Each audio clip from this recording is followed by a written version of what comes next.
मी कोणत्या तंद्रीत असते काय माहिती. ही काही रेसिपी मी शेअर करणार नव्हते, म्हटलं साधी सिंपल आहे, आपण कायमच शेअर केली. पण ह्याच्यामध्ये असं झालं की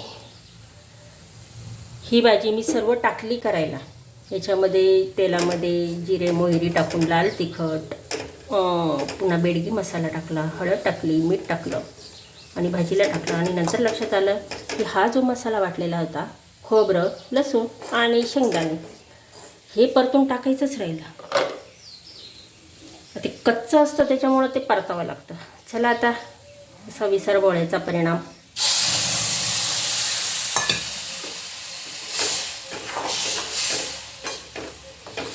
आणि त्याच्यातलं ते कूट काढायचा, तो बी राहून गेला. नुसतं असंच होते.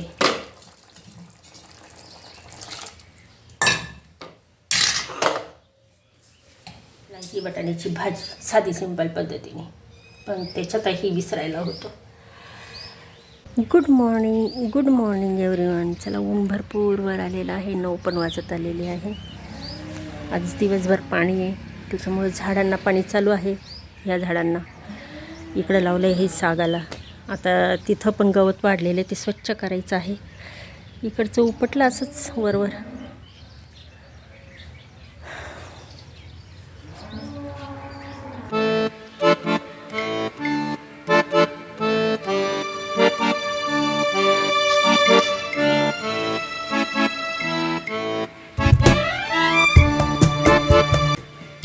चला, आता ताट तयार केलेलं आहे. इकडं दही साखर लागेल तेवढीच घेईन मी, पण ते 17 वेळा उठावं लागतं. जर आंबट दही असलं तर आणखी साखर लागते.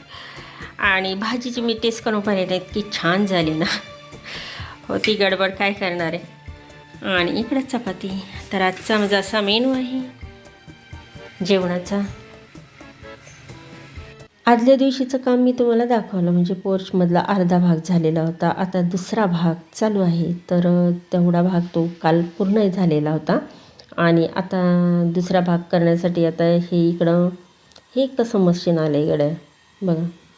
पहिलं कसं फार हाताने कालवावं लागायचं, पण आता डायरेक्ट मशीन आलं आहे. आणि इतकं स्मूथली हे सिमेंट मस्त मिक्स होते ना. अजून तेवढ्या फारशा आपल्या बाकी आहेत, म्हणजे आज फक्त पोर्चमधलं काम होणार आहे असं मला तरी निदान वाटतं. आणि माझं जेवण झालं आणि मी तुम्हाला लगेच इकडे घेऊन आले. तर त्यांची सुरुवात म्हणजे म्हणजे जो बेस आहे ना, तिथून सुरुवात करत आहे. आणि मग असं करता करता ते वर म्हणजे संध्याकाळ 6:30पर्यंत जातीलच, कारण बराचसा एरिया आहे. आणि आपला हा मनी प्लॅन बघा किती वाढलेला आहे, भरपूर असा वाढत चाललेला आहे अगदी वर. आणि वाढत वर तर चाललं आहे, पण ते खालीपर्यंत. आता याला बांधायचं कसं, आता पुन्हा वरती एवढं उंच तर काही जाता येत नाही आहे. असं पण खूप छान दिसतं असं ह्या खांबाला, असं गोलाकार पद्धतीने. आता हे कालवलेलं सिमेंट अगदी स्मूथली, खरंच नवीन शोध लागतात नाही का. पहिलं काम किती कष्टाचं होतं, आता सहजपणे ते मशीननीच करता येतं. आणि चला, मी तुम्हाला आता आपली फुलं तरी दाखवते निदान. आणि हे गोकर्णाची फुलं इतकं म्हणजे इतकं ऊन आहे ना, त्या उन्हामध्ये ही निळं फुलं इतके भारी दिसतात ते, वा, डोळ्याला खूप सुखद असं वाटतं. आणि इकडं हा गुलाबाला मी आत्ता पाहू राहिले 3-4 फुलं आलेले. आणि हा गुलाब आपण पुण्याहून घेतलेला आणि पुण्यावरूनच आणलं होतं. चला, आता जाते घरी. तुम्हाला दाखवायचं अपडेट आज, म्हणजे काय काम चालू आहे ते दाखवलं मी तुम्हाला घराचा. आणि इकडं आंब्याचा मोहर तर आहे म्हणा, पण ते बरंचसं आहे ना, आंबेच खूप पडू राहिले, काय मला कळेन असं झालं आहे का पडताय. अगदी छोटे छोटे आंबे खूप इतके आले होते ना कैऱ्या, पण वारं पण नाही ना तेवढं. आता संध्याकाळचे 6 वाजले आणि मी तुम्हाला खास आज पोर्चमध्ये गणपती बसवायचा आहे म्हणून घेऊन आले.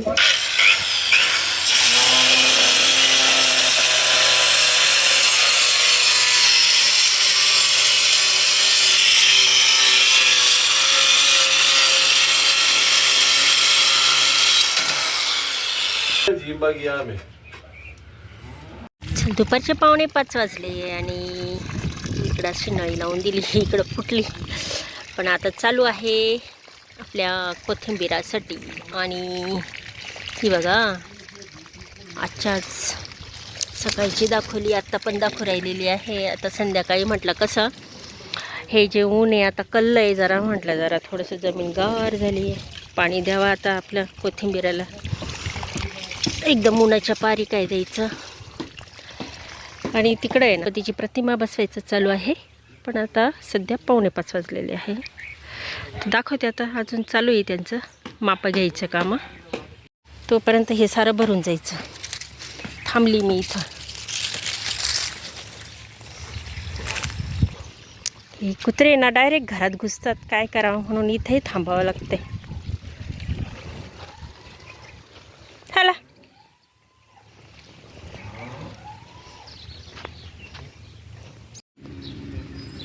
किती जमा झाली ती.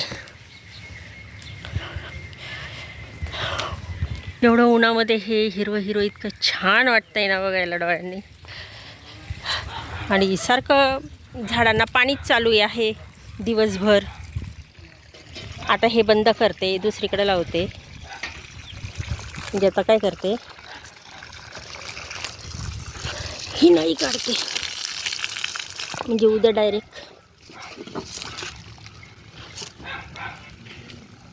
पुन्हा लावता येईल.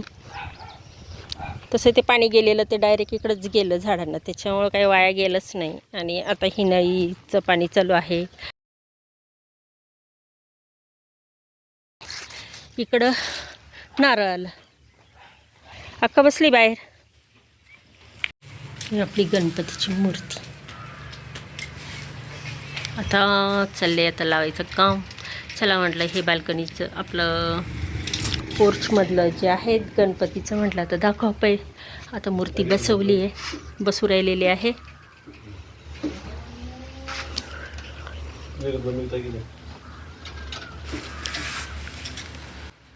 ज्याचं काम त्यालाच कळे, आहे की नाही.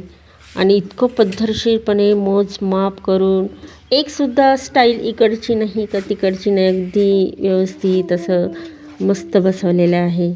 आणि आता गणपती बसवायचा आहे, म्हणजे गणपती तिथं प्रतिमा लावायची. तर म्हटलं चला तर हे आपण कॅमेरामध्ये कैद करू. म्हटलं एक प्रकारे गणपतीची स्थापनाच म्हणूया नाही का. आणि आरंभ तर पहिलं पोर्चमधून, नंतर मग घरातल्या फरच्या होती. अजून थोडं राहिलं इकडचं. चला इकडची बाजू एवढीशी राहिलेली, तेवढं होऊन जाईन आता. म्हणजे आजचा दिवस फक्त 2 दिवस हे बाहेरचं पोर्चचं काम करण्यातच गेलं जाईल बहुतेक. कारण आता वाजले आहे 5, म्हणजे काय आता 1 तास राहिलेला आहे.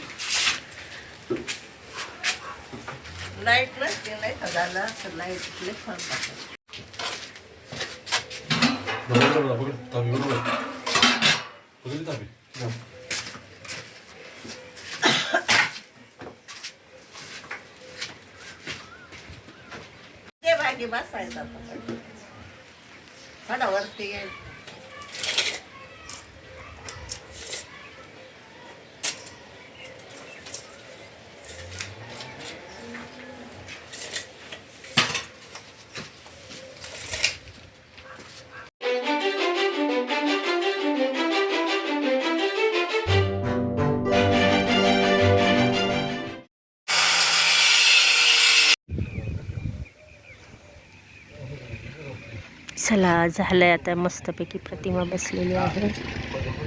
आणि आता हे एवढं झालं का, एवढा